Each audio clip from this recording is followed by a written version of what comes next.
यानी कि शुरू हो गया गुप्त नवरात्रि। आपको पता है कि माघ महीने में एक बारी आती है गुप्त नवरात्रि, जिससे हम माँ लक्ष्मी को, माँ दुर्गा को, जितनी भी देवी माँ उन्हें प्रसन्न कर सकते हैं। माघ का महीना तो अपने आप में बहुत पवित्र होता है। जितने भी स्नान होते हैं, शाही स्नान होते हैं या अमृत स्नान कहो, माघ महीने में ही पड़ते हैं। तो आज रात में आप सभी लोगों को एक गुप्त दीपक अपने घर पे जलाना है, जिससे दुर्गा माता की कृपा आपके ऊपर हमेशा बनेगी। ठीक है, चलो अब बात करते हैं इस उपाय की। समझने की कोशिश करते हैं अब इस उपाय को। जैसे कि स्क्रीन पे आपको दिख रहा होगा छोटा सा दिया। आपको क्या करना है, कोई भी दीपक लेना ही नहीं है। दीपक नहीं लेना। दीपक लगाएंगे कहाँ पे, देखो मैंने क्या बताया। इस उपाय में नाम है गुप्त दीपक। क्या नाम है, गुप्त दीपक।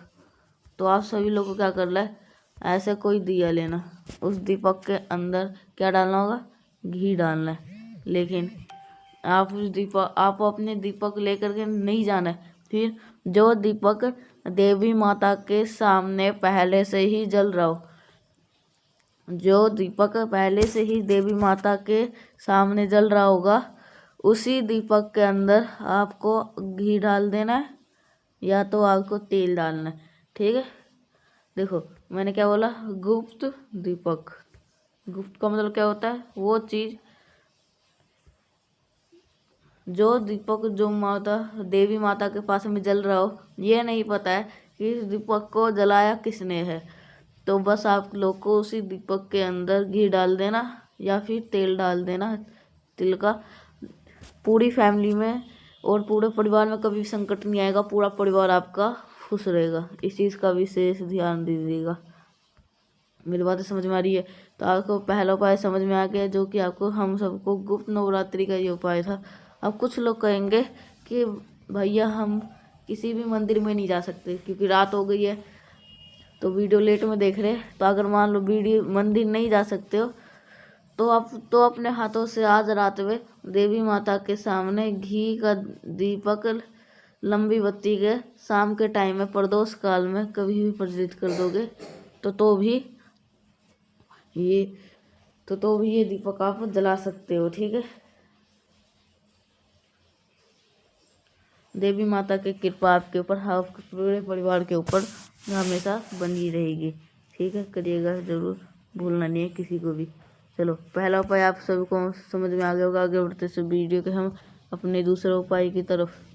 आज से कि माघ महीने की गुप्त नवरात्रि प्रारंभ है।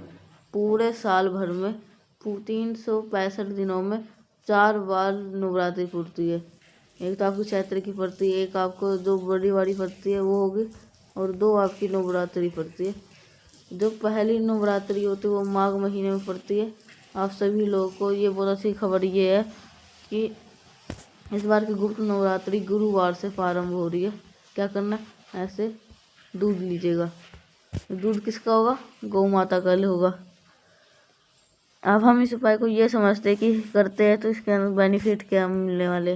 देखो, जैसे कि हमारे घर में किसी प्रकार के कोई भी कष्ट होगा, कोई भी परेशान होगी, कोई भी दिक्कत होगी, उस कष्ट से अगर हमको छुटकारा नहीं मिल पा रहा है तो आप इस उपाय को करिएगा। दूध ले लिए, दूध के साथ हमें आपको एक कमल गट्टा लेना अनिवार्य है।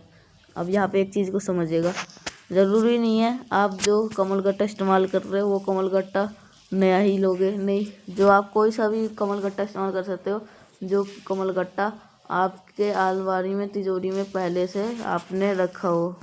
ठीक है, हम जाना कहाँ पे है, गुरुवार का दिन है। और जो गुरुवार का दिन होता है वो किसका होता है, माता तुलसी का होता है। तो आपको क्या करना है, माता तुलसी के पास में जाना है। और यहाँ पर के पहुँच करके आपको 2 काम करने। पहला काम, जो आपके पास में कमल गट्टा है उस एक कमल गट्टे को पहले कहाँ पे रखोगे, तुलसी माता के जड़ में। दूसरा काम क्या करना है, इसी कमल गट्टे के ऊपर 1 चुटकी हल्दी संपित कर देना। जब कमल गट्टे के ऊपर हल्दी को संपित कर रहे होगे तो आप सभी को ओम नमो भगवते वासुदेवाय, फिर से बोलो, भगवान हरि का सबसे बड़ा मंत्र माना जाता है ओम नमो भगवते वासुदेवाय, के नाम से कमल गट्टे के ऊपर 1 चुटकी हल्दी रखना और फिर आप सभी लोग को उसी हल्दी के ऊपर जो दूध आपने लिया है उसको संपित कर दोगे।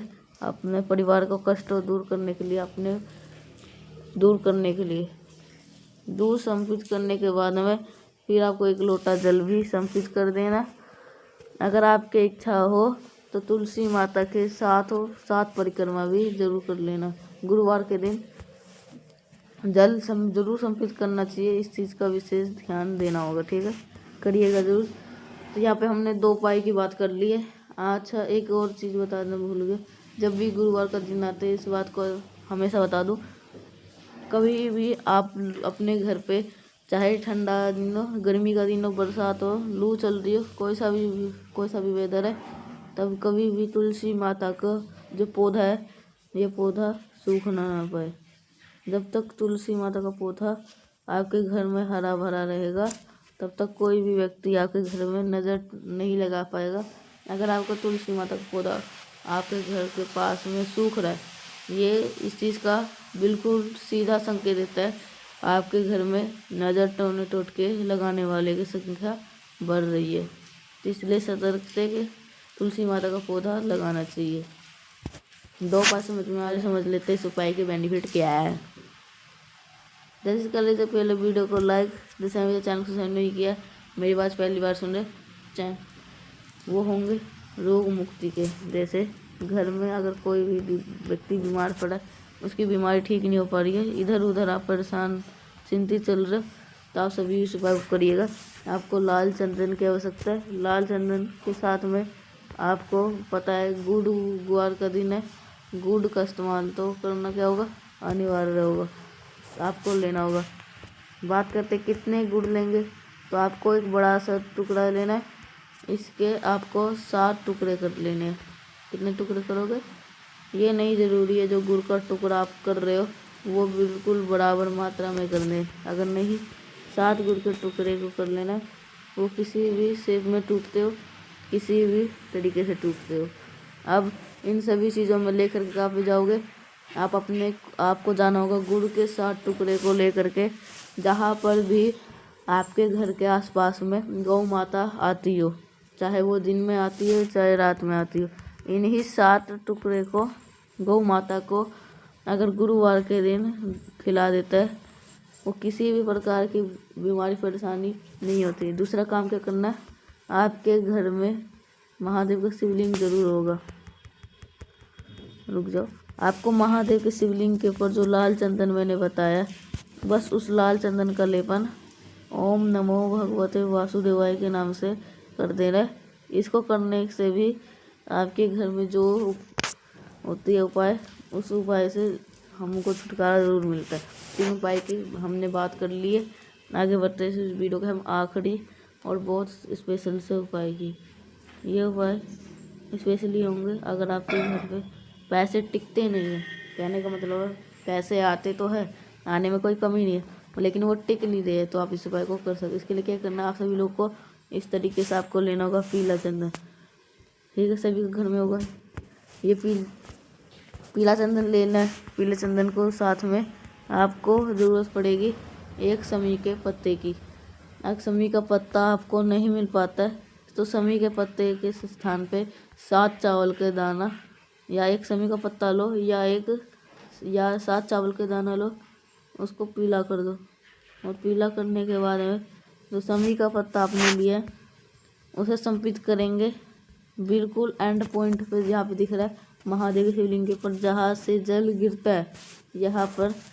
अगर यहाँ पे आपको समी का पत्ता नहीं लिया, जो आपने चावल के दाना आपने लिए, उसी जो आपको पीला चंदन होगा उसी में गिला करके आपको माता शोक सुंदरी के स्थान पे संपित करके देना।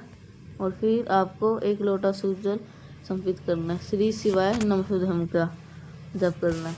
यकीन मानिए, आप इस उपाय को अगर सच्ची श्रद्धा से और विश्वास के साथ में करते हैं, आपकी देवी माता की कृपा हमेशा बनी रहेगी, ठीक है। तो मैंने कोशिश करी है हमें एक चीज़ समझाने की। वीडियो पसंद है तो लाइक करिएगा। कुछ पूछना है, नहीं समझ में आया, नीचे कमेंट सेक्शन में आप सभी लोग पूछ सकते हैं। और जितने भी भाई बहन आवाज़ पहली बार सुन रहे, चैनल को जरूर सब्सक्राइब करिएगा। तो मिलते हैं नेक्स्ट उपाय के साथ, तब तक के लिए श्री शिवाय नमस्तुभ्यम।